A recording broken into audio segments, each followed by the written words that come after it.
How about Captain Crunch's Crunch Berries with breakfast? Whoa, Dad, we're on Crunch Island.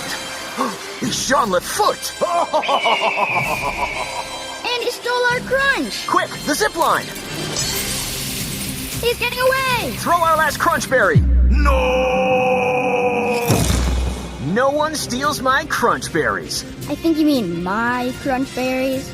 Choose your own crunch venture with Cap'n Crunch. It's the summer of outing, which means it's scenic route season. In an outing, you can ignore the GPS and venture on the road less traveled. With so much to see this summer, don't settle for A to B. Take the long way instead and discover your own adventures. Now is the time to get behind the wheel of an Audi and see where it takes you.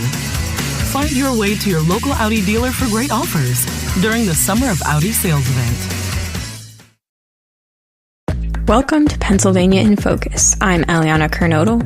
As Pennsylvania starts another fiscal year with a late budget, the public wants more decisive leadership from Governor Josh Shapiro.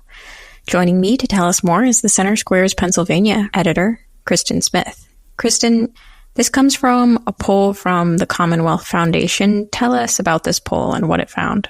Sure. So the Commonwealth Foundation is a think tank that focuses largely on fiscal conservancy and analyzes state policy from that lens. So for them, the budget, of course, is always very top of mind and something that they really want to pick the brains of voters about to see where the crossover is between what the governor and the legislature are spending our money on and what do we think as taxpayers our money should be spent on. So this poll is looking into that, and given that we are in budget season, the state spending plan was due on June 30th. It's now July 3rd. This poll is timely because it's saying that, respondents, taxpayers, they want Shapiro to take a more active role in making sure the budget gets done. That's an interesting question, particularly given the history that's transpired with Governor Shapiro since he took office in 2023. There was a budget deal that was late last year, famously or infamously, because House Democrats and Senate Republicans could not come together on a deal. And it wasn't that Shapiro wasn't in agreement.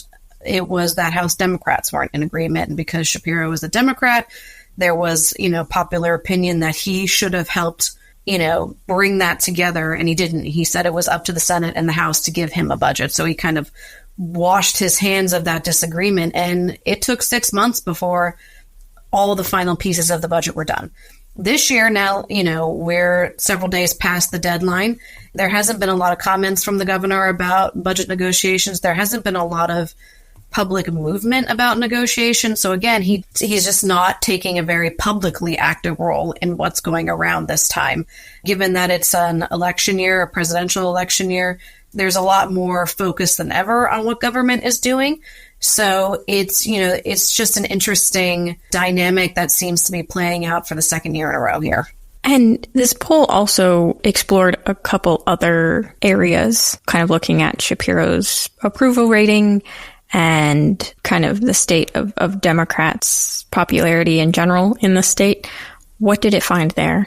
So even though voters, especially in Shapiro's own party, are frustrated with, his lack of intervention in the budget process, he still has a very high approval rating, 58%.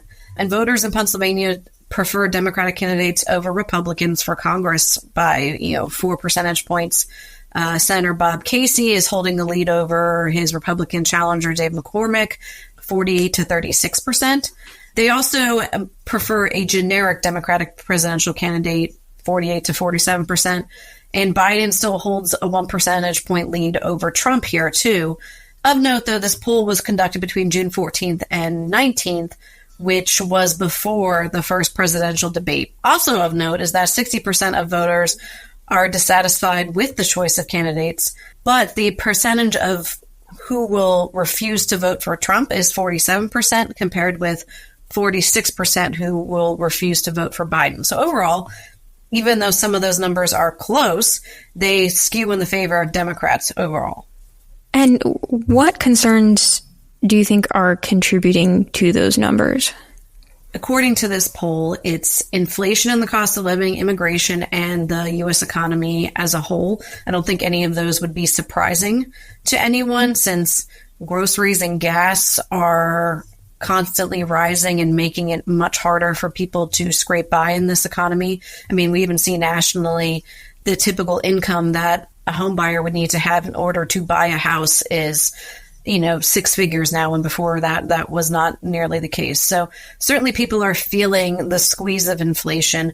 Border security is always something that has concerned a lot of voters, but in particular when it ties into the economy and the fear that, undocumented migrants are impacting the cost of living and taking away jobs, whether that's founded or unfounded.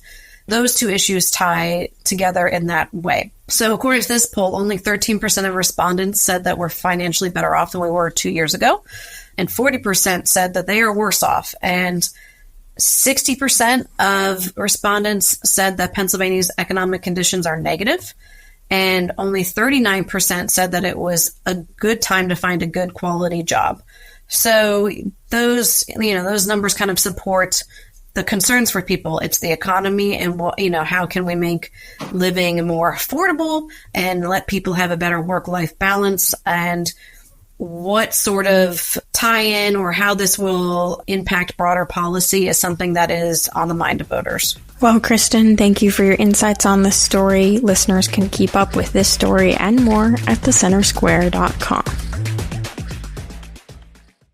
How about Captain Crunch's Crunch Berries with breakfast? Whoa, Dad, we're on Crunch Island. He's Jean-Luc Foot. And he stole our crunch. Quick, the zip line. He's getting away. Throw our last crunch berry. No! No one steals my crunch berries. I think you mean my crunch berries. Choose your own crunch venture with Cap'n Crunch. Summer is always full of fun, and this summer FanDuel has something for every baseball fan every day to make it even funner. Is that a word? It is now. All customers get a boost or a bonus every day all summer long, only on FanDuel, America's #1 sportsbook. 21 plus and present in Virginia. Opt-in required. Wager requirements apply. Bonuses awarded as non-withdrawable bonus bets or profit boost tokens. Restrictions apply, including bonus expiration. See terms and conditions at FanDuel.com/sportsbook. Gambling problem? Call 1-800-GAMBLER. Nobody knew that healthcare could be so complicated. Trump was a failure on healthcare. Hundreds of thousands of Black Americans lost healthcare insurance. That is outrageous. And if he's president again, he would cancel insurance for millions more of us. We cannot go back. President Biden and Vice President Harris have lowered healthcare premiums and expanded coverage for Black families. They also capped the price of insulin at $35. Joe Biden is getting the job done for people just like me. I'm Joe Biden, candidate for president, and I approve this message. Paid for by Biden for president.